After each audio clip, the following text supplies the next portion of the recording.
Hello and welcome to the members of the Agape and the Young Men's Bible Class. If you're joining us for the first time, this is the combined faith formation classes, the Agape Class and the Young Men's Bible Class, two of our larger adult Sunday school classes here at First Presbyterian Church, located at 617 North Elm Street at Fisher Park, just north of downtown Greensboro. I'm Lane Ridenhour, and I'd like to welcome you and thank you for joining us as we gather together here online for worship and study on what in the church calendar is the last Sunday of Epiphany, Sunday, February 27th. This week at First Presbyterian Church, we'll have only one combined worship service beginning at 11 o'clock a.m. in the church sanctuary. We cordially invite you to attend in person, but if you're unable to do so, you're welcome to worship with us on our live stream. Just go to our church website, www.fpcgreensboro.org. That's www.fpcgreensboro.org. And there you'll find the link to our live stream of our 11 o'clock service, as well as access to our church bulletin and other church news and information. Our Sunday school teacher, Professor Sandie Gravett, is concluding her series of talks this week on the subject of light as seen in the text of the Old and New Testament. Sandie will join us here in just a few moments, but first, let's warm up our hearts and our minds with the singing of a hymn, "O Jesus, I Have Promised." This hymn was written by John Ernest Bode. He was a poet and a hymn writer, and he also served as a deacon and later on as a vicar in Cambridgeshire, England. He wrote this hymn, "O Jesus, I Have Promised," in 1866 for the confirmation service of his daughter and his two sons. He reportedly told his children, "I have written a hymn containing all the important truths I want you to remember." That's some saying. The text itself is based on a verse from the 12th chapter of John, verse 26. It says, "Whoever serves me must follow me, and where I am, my servant also will be." You might recognize that from the text of the hymn. Our hymn book says that the hymn was written to highlight the promises of discipleship that were made in baptism and later reaffirmed in our confirmation. The hymn expresses a desire to have Jesus be a constant part of our lives. I'll put the words up on the screen for you and invite you to sing along with me. "O Jesus, I Have Promised."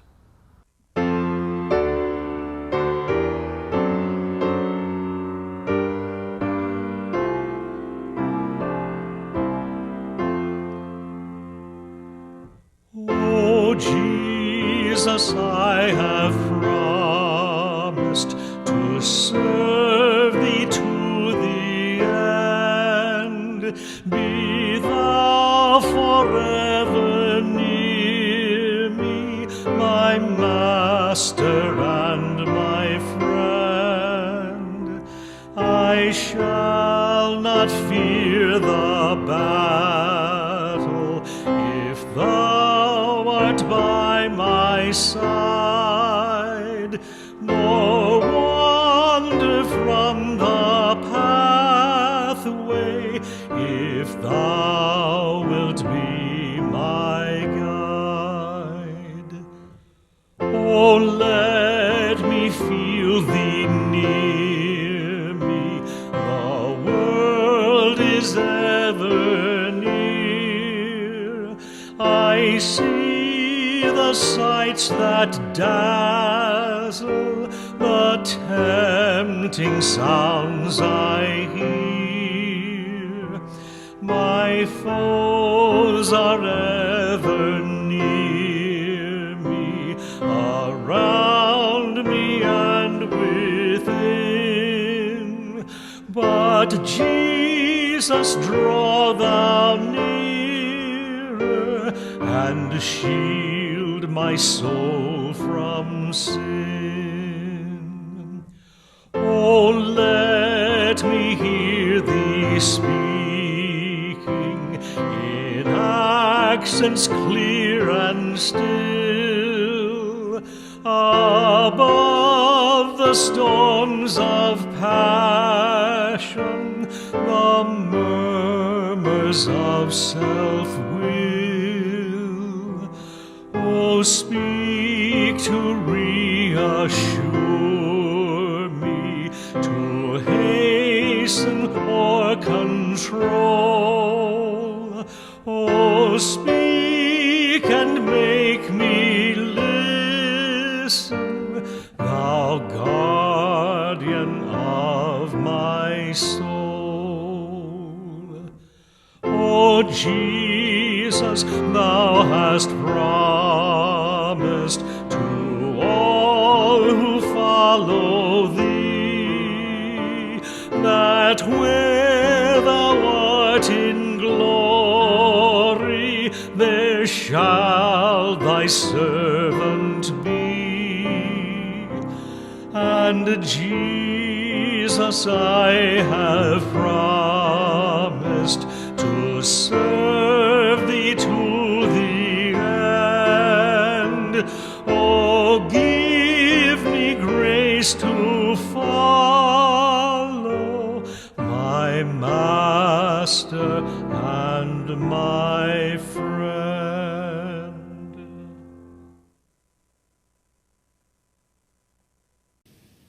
Where else would I end this Epiphany series on light except in the book of Revelation? After all, we started in the book of Genesis at the beginning of the Bible, and thus it feels appropriate to conclude where the biblical text itself does. But it's also right because Epiphany means the making manifest of something of an essential nature. And the revelation of John of Patmos is also about something similar, a revealing of what is quickly coming to pass. Let's then recall that in Genesis, when God is described as creating at the outset, God speaks light, and thus it is. In the book of Revelation, the light of God also receives prominent attention, but it's in a different way. It will not, however, be unfamiliar to you after our study over the last few weeks. To get there, let me begin with the text itself. When John the Revelator imagines the end of one age and the start of a new one in chapter 21, it is an intriguing picture. He begins, "Then I saw a new heaven and a new earth, for the first heaven and the first earth had passed away, and the sea was no more." I want immediately to displace your expectations about what this text is communicating. Too often, we read as if these words are anticipating what God is going to do in some far distant future yet to unfold. That is why you get a whole range of interpretations of Revelation, purportedly about specific events and people from times like our own, and a cottage industry looking for signs of the end times in this document. This happens because in most preaching and teaching on passages such as this, we are told that we are getting a glimpse into what awaits us in heaven, ignoring the fact that the passage itself says a new heaven and a new earth arrive. Indeed, it is in the passage I just cited that we get our imagination of pearly gates and streets of gold. But I want you to ponder instead what it would mean to think about these words as a vision of a reality that is already in the process of coming into being. Recall the words of Revelation 1 I just referenced a minute ago. It tells us the events depicted are happening as John writes. I'm the first one to admit that this is a tough idea to wrap your head around. But what I'm suggesting is that the seer is revealing the idea of a God who is already present, already working, already bringing new things into being. He's just doing so in a genre of Jewish literature that can trip us up with its complex symbolism. In order to test out what I'm suggesting to you, let's go directly to the text. If there is, in fact, a new reality that is dawned, It is one where not only all that gets made is new, but implicitly we have to acknowledge that John is saying the corruption of the first creation is passing away. And the sea, a metaphor for chaos, which he calls attention to here, is no longer a present concern. Now, I'm going to grant you that this newness he's claiming has not yet come into its fullness. Rather, his readers then and now are to see themselves in the midst of a change, as part of a movement towards something new. And we find, as with any birth, that change is often bloody and painful, and things don't always go as smoothly as we might want. Thus, while John sees Babylon, here meaning the Roman Empire, having been defeated, the dreamer of this vision is in exile. While he envisions without any doubt Christians as ultimately victorious, he understands that in his day they are still struggling to make their way. In other words, while he claims death is permanently vanquished, he's fully aware that people are still dying. But he's writing to encourage them to stay strong, to see the hope built into their situation. It begs the question, how can the writer imagine the world as he knows it in this way? The answer is less complicated than you might imagine. It is predicated on the fact that his worldview reorients the vision of us as his readers away from the way things appear on the surface and toward looking at what is happening through a new lens, a God lens. That reorientation begins with a claim about what he hears a voice saying. Behold, the tabernacle of God is with humanity, and God will tabernacle with them, and they will be God's peoples, and God, God's self, will be with them as their God. I'm reading this passage from my translation on the top. Rather than offering you the more typical reading, see, the home of God is among mortals. And there's a reason for that. The writer John here is deliberately evoking a tradition his Jewish readers would know. You may remember when the book of Exodus describes the wandering in the wilderness from Sinai to the Promised Land. It presents God as with the people in a tabernacle, which, by the way, looks an awful lot like a portable temple. Exodus chapter 25. And have them make me a sanctuary, so that I may dwell among them, in accordance with all that I show you concerning the pattern of the tabernacle and all of its furniture, so you shall make it. This tabernacle was, further, their guide through the wilderness.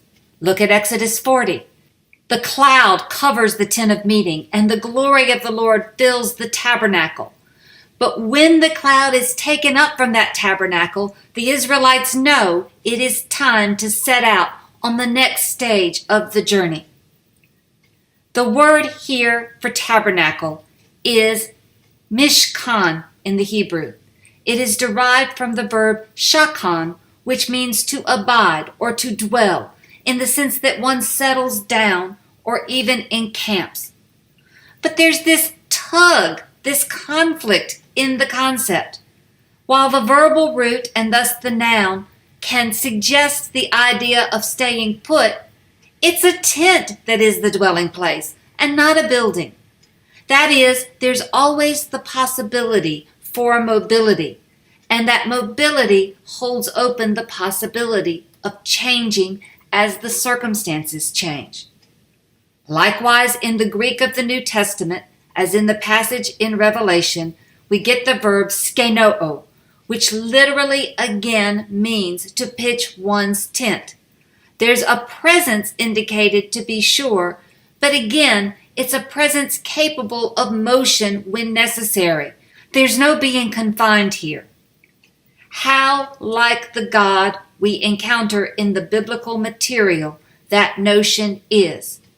After all, we read at the outset of the book of Hebrews, Long ago, God spoke to our ancestors in many and various ways.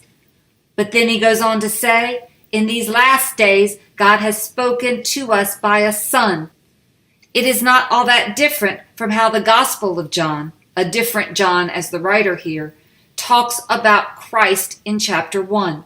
And the Word became flesh and tabernacled among us. And we have seen the glory as of a Father's only Son, full of grace and truth. Thus, to read the text in Revelation, we have to think about how God has been made apparent among the people throughout the history of their story with God, and what that means for the life of the now followers of Christ. Let me skip ahead in chapter 21 of Revelation to the passage I want to place focus on today and look at how it describes that presence of God in the seers now and soon to be. And pay attention to what it says about light. I saw no temple in the city, for its temple is the Lord God, the Almighty, and the Lamb. And the city has no need of sun or moon to shine on it, for the glory of God is its light, and its lamp is the Lamb. What should capture our attention about this passage? I want to point out 4 things. Number 1, the location of God's dwelling with the people, of God's tabernacling, so to say, is a city. That fact is all too easy to overlook. But it's important because it reminds us that our Western American individually focused society that overemphasizes a personal relationship with God and offers a model of salvation that stresses what happens to me misses what God has emphasized throughout the story. We experience God's presence most readily in community. What do I mean? Let's play with the metaphor. City life depends on social cooperation and care, does it not? We have things like traffic lights, noise ordinances, and we figure out ways to live harmoniously with the people we encounter in an apartment building or neighborhood, on public transportation, while shopping. And we have learned over these past 2 years that we are not built to live in isolation. We depend on interaction with others. Likewise, life with God also places focus on the community. Indeed, most often what we are taught by the law and by Jesus is all about our responsibilities in this regard. Don't murder, steal, bear false witness, feed the hungry, bring healing and wholeness to those with whom you interact. Do to others what you would have them do to you. The Dalai Lama, while not a Jew or a Christian, still frames this point for us. He says, "We human beings are social beings. We come into the world as the result of others' actions. We survive here in dependence on others. Whether we like it or not, there is hardly a moment of our lives when we do not benefit from others' activities. For this reason, it is hardly surprising that most of our happiness arises in the context of our relationships with others." Hold on to that thought and then move with me to number 2. Bringing God's presence into reality is not the work of a temple. Let me go back quickly to the text and show you. I saw no temple in the city. This is something else we frequently skew. When the temple stood, and it was not standing when John writes the book of Revelation, it was supposed to be the dwelling place of God. But when we pin God to a location, it becomes all too easy simply to segregate the concerns of God to that place. And in that process, even though the building is beautiful and magnificent, and even though its rites and rituals point to the divine, we all know that things can too easily grow routine over the course of time, that our familiarity with the structure and its functions can make what once signaled the divine lose its ability to give us cues that bring that presence alive to us. Thus we lose track of the divine among us, always present in the right here and right now. The writer Annie Dillard is thoughtful on this point for us in the modern age, as she talks about where and how we locate the sacred and what that means for the way in which we live. She says, "There is no less holiness at this time, as you are reading this, than there was the day the Red Sea parted, or that day in the 30th year in the 4th month on the 5th day of the month, as Ezekiel was a captive by the river Chebar, when the heavens opened and he saw visions of God. There is no whit less enlightenment under the tree by your street than there was under the Buddha's bow tree. There is no whit less might in heaven and on earth than there was the day Jesus said, 'Maid, arise,' to the centurion's daughter, or the day Peter walked on water, or the night Muhammad flew to heaven on a horse. In any instant, the sacred may wipe you with its finger. In any instant, the bush may flare, your feet may rise, or you may see a bunch of souls in a tree. In any instant, you may avail yourself of the power to love your enemies, to accept failure, slander, or the grief of loss, or to endure torture." That's some vision, is it not, of how the sacred is made manifest in multiple ways, in various circumstances, in all kinds of times. And, as we will see in John the Revelator, it is related to light. Thus he says, the only light we need is the light of God's glory. This point, which is so important, gets developed in verses 24 to 26 and then reiterated in chapter 22. Look at this. "And the city had no need of sun or moon to shine on it, for the glory of God is its light, and its lamp is the Lamb. The nations will walk by its light, and the kings of the earth will bring their glory into it.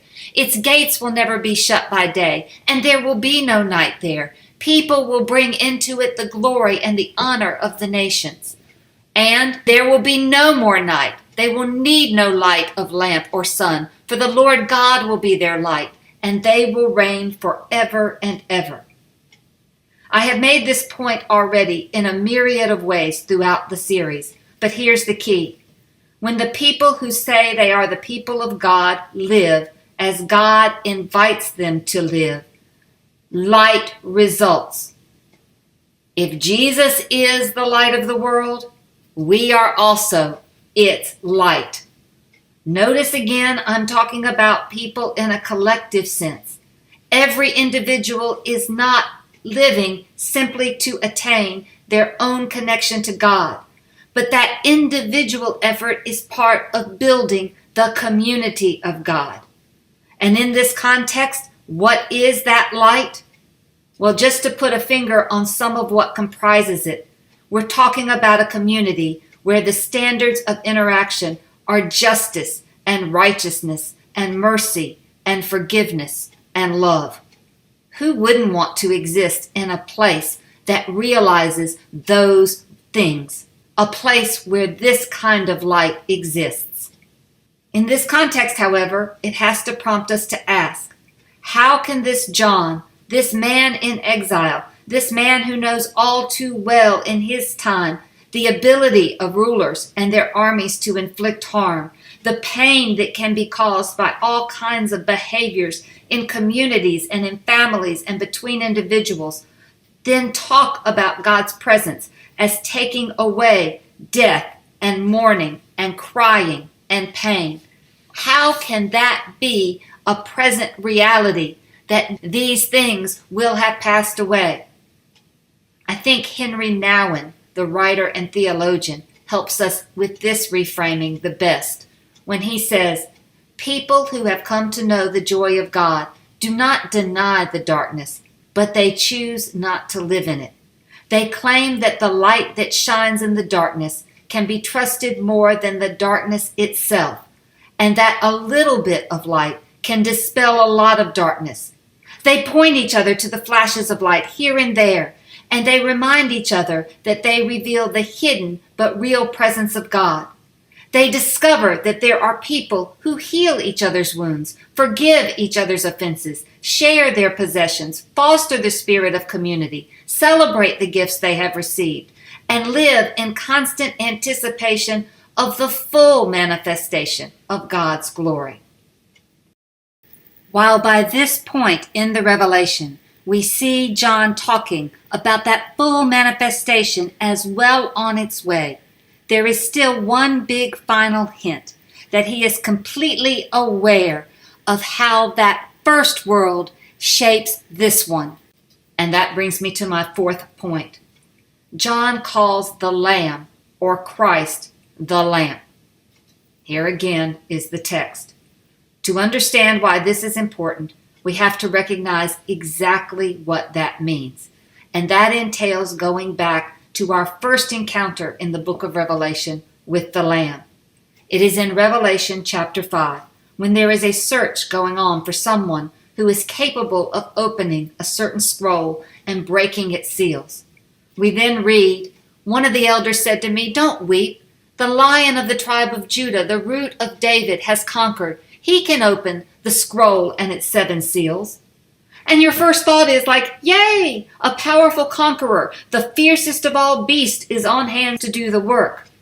But then look what happens.